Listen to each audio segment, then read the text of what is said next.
There is a moment in many people's lives that feels like a personal failure, even though it isn't. It often shows up quietly without drama or shouting, and because it's quiet, it's easy to misunderstand. This moment happens when you decide to step back from someone who no longer treats you with care or respect. Not to punish them, not to get a reaction, not to prove a point. You simply choose distance, calmly and cleanly, because staying connected is costing you your peace. At first, this choice can feel like weakness. It can feel like loss. Your body reacts before your mind does. There may be tightness in the chest, restlessness, difficulty sleeping, or a sense of emptiness that makes you question whether you did the right thing. From a health and emotional well-being perspective, this reaction is completely normal. Human attachment is wired deeply into the nervous system. When we remove a familiar emotional connection, the body interprets it as a threat, even if the connection was unhealthy. What most people are never taught is that this moment is not the moment you lose power or value. It is often the moment you begin to restore balance inside yourself. When you stop explaining, stop chasing, and stop emotionally overfunctioning for someone who is no longer meeting you halfway, your nervous system begins a slow recalibration. It doesn't feel good at first, but it is the beginning of regulation, not collapse. Many people believe that closure comes from talking everything through, from one last deep conversation, or from making sure the other person truly understands how much they hurt you. This belief is understandable. We are taught that communication fixes everything. In healthy relationships, open communication is essential, but when respect has already eroded, repeated explanations can actually keep emotional wounds open. From a psychological health standpoint, constant explaining often keeps the stress response activated. Your mind stays on high alert, scanning for validation, reassurance, or a sign that your pain has been acknowledged. This keeps cortisol levels elevated and prevents emotional recovery. Silence, when chosen intentionally and without hostility, allows the nervous system to settle. It creates space for the body to move out of survival mode and back towards stability. One of the most misunderstood ideas is that regret or realization in another person comes from emotional pressure, guilt, or dramatic confrontation. In reality, human behavior research shows that insight is more likely to occur during periods of quiet reflection than during emotional overload. When someone no longer has constant access to your emotional energy, they are no longer buffered from the consequences of their choices. This is not punishment. It is a natural boundary. When you remain constantly available, even after being hurt, your presence acts like emotional cushioning. It softens impact, it reduces discomfort. From a health perspective, this may feel compassionate, but it often comes at the cost of your own well-being.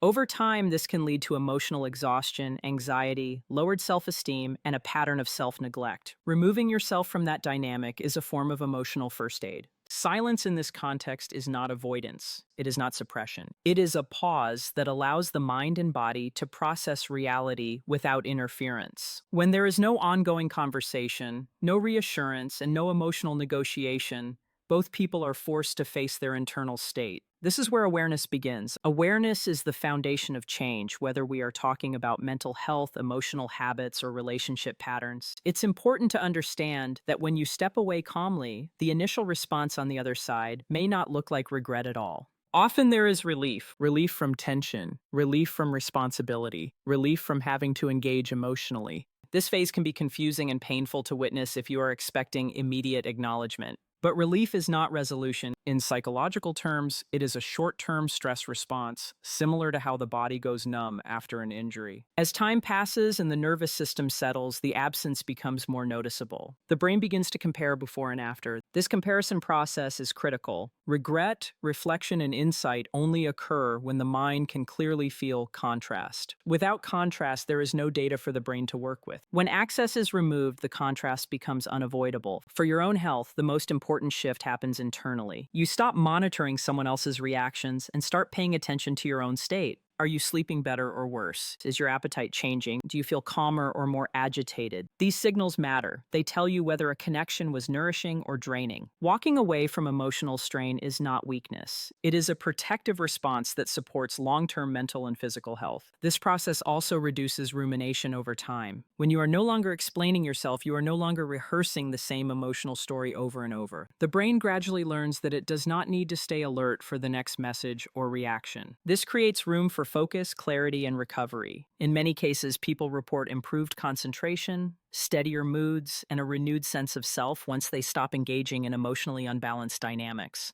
The key is that this distance is chosen without anger. Anger keeps the stress response alive. Calm detachment allows it to settle. When you walk away without hostility, you are not escalating conflict. You are de-escalating your own internal chaos. That alone is a powerful act of self-care. This moment is not about trying to make someone miss you. It is about stopping the slow erosion of your own emotional health. When you no longer need constant validation, your body begins to relax, your mind begins to clear. You start acting in alignment with your values instead of reacting to someone else's behavior. In the next part, we will explore what happens psychologically when access disappears without drama, why uncertainty affects the human mind so deeply, and how this process unfolds over time in a way that is often invisible at first. When contact ends without conflict, without long explanations, and without emotional back and forth, something subtle but important happens in the human mind. The brain is designed to seek patterns, feedback, and resolution. When those elements suddenly disappear, the mind enters a state of uncertainty. From a psychological and emotional health perspective, uncertainty is far more uncomfortable than clear pain. Pain can be explained, uncertainty cannot. At first, the mind protects itself. It builds a logical story to reduce discomfort. Thoughts like, "this was for the best," or "things were already fading," act as temporary stabilizers.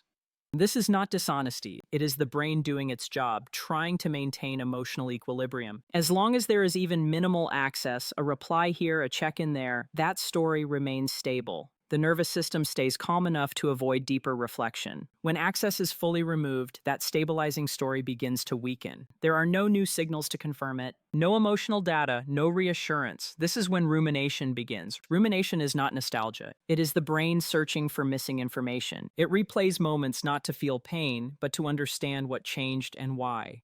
This process can take weeks or even months because it depends on timing, stress levels, and emotional readiness. From a health standpoint, this is also where identity disruption occurs. We are not only attached to people, we are attached to roles. Being someone's partner, emotional anchor, or point of familiarity becomes part of how a person regulates their own emotions. When that role disappears without warning or explanation, the nervous system has to reorganize. That reorganization is uncomfortable. Discomfort is often the beginning of insight. What makes calm absence so powerful is that it removes external focus. There is no argument to replay, no final speech to analyze, no anger to blame. Anger, while painful, gives the mind something solid to hold on to. It creates a clear villain and a clear story. Silence offers no such structure. The mind is left alone with its own questions. This internal questioning is where deeper awareness forms. Many people assume that if someone does not react immediately, nothing is happening. In reality, delayed emotional processing is common and healthy. The brain often needs time away from stimulation to integrate experience. This is why insight so often arrives late at night during quiet moments, or long after an event has passed. Without ongoing contact, the emotional system is finally allowed to process the loss fully. Explaining yourself at the end may feel mature, but it often prevents this internal process. Explanations give the mind closure. Closure reduces uncertainty. Reduced uncertainty reduces reflection. From a psychological perspective, this can short-circuit growth on both sides. The person who leaves keeps reliving the story, while the person who is left with an explanation can mentally file the experience away and move on without deeper examination. Silence, on the other hand, leaves the story unfinished. Unfinished narratives stay active in the brain. They resurface during stress, during comparison, and during moments of emotional vulnerability. This is not about manipulation, it is about how human cognition naturally works. The mind pays more attention to what it cannot fully resolve. Another important effect is the shift in perceived value. When someone remains endlessly available, availability is taken for granted. From a health and behavioral standpoint, the brain assigns less significance to what feels unlimited. When access ends without hostility, it signals a boundary. Boundaries communicate self-respect more clearly than words. This can trigger reassessment not because of loss alone, but because of changed perception. Over time, comparison begins. The emotional system compares the current state to the past state.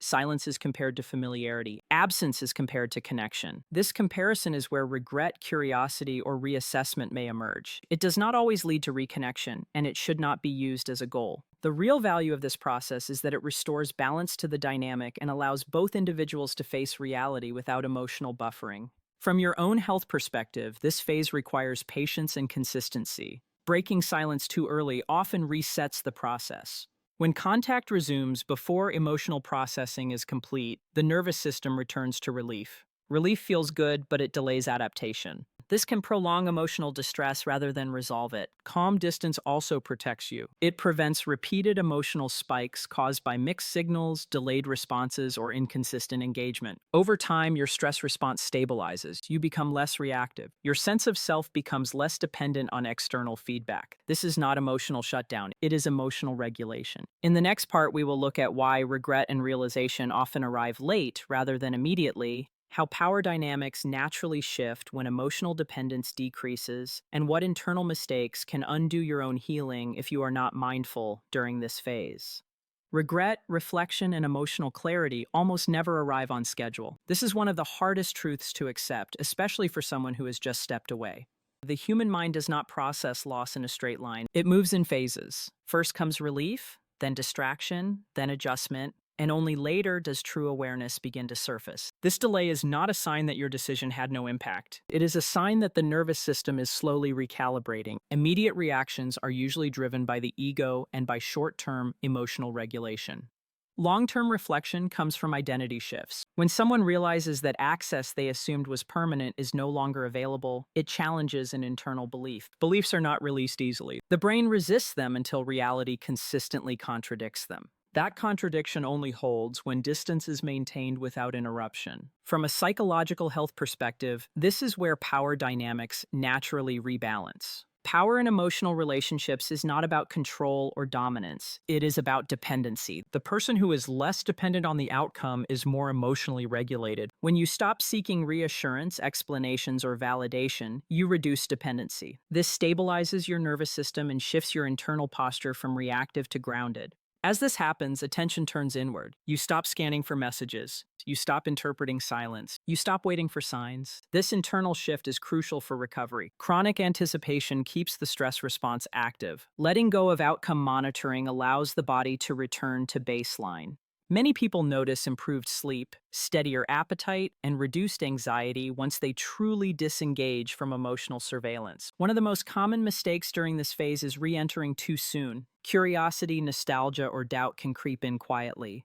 A simple check-in can feel harmless, even caring. But from a health standpoint, it often resets the nervous system back to uncertainty and relief cycles. Relief feels calming in the moment, but it prevents adaptation. The brain learns that discomfort will be interrupted, so it never completes the processing loop. Another subtle mistake is remaining emotionally available without physical presence. Long conversations, emotional support, or reassurance keep the attachment system active.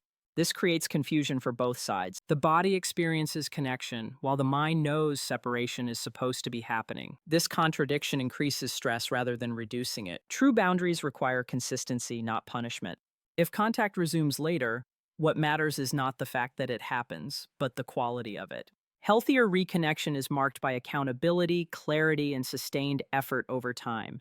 Comfort seeking, nostalgia, or curiosity alone do not indicate real change. Responding too quickly or too warmly before alignment is restored can undermine your own self-respect and emotional safety. The deeper truth is that this process is not about causing regret in someone else. It is about preventing self-abandonment. When you stay in situations that erode your boundaries, your body keeps score. Tension accumulates, resentment builds, energy drains. Walking away calmly is often the first act of real self-protection. From a health awareness perspective, emotional self-respect is preventative care. It reduces long-term stress, protects mental health, and supports healthier future relationships. When you no longer need to be chosen to feel worthy, your emotional system becomes more resilient. You respond instead of react. You choose instead of chase. What happens on the other side is out of your control, and that is where your freedom lives. If reflection leads to genuine change, you meet it from stability, not desperation. If it does not, you move forward without betraying yourself. Either outcome supports growth. Silence, when chosen with clarity and calm, is not absence of care. It is presence of self. It allows truth to surface without force. It allows the nervous system to settle. It allows identity to realign. The real transformation is not external. It is internal. The moment you stop trying to prove your value is the moment your health, clarity, and self-respect begin to return. When you no longer need an outcome to validate you, you become emotionally stronger, more grounded, and more whole. That is not loss. That is recovery.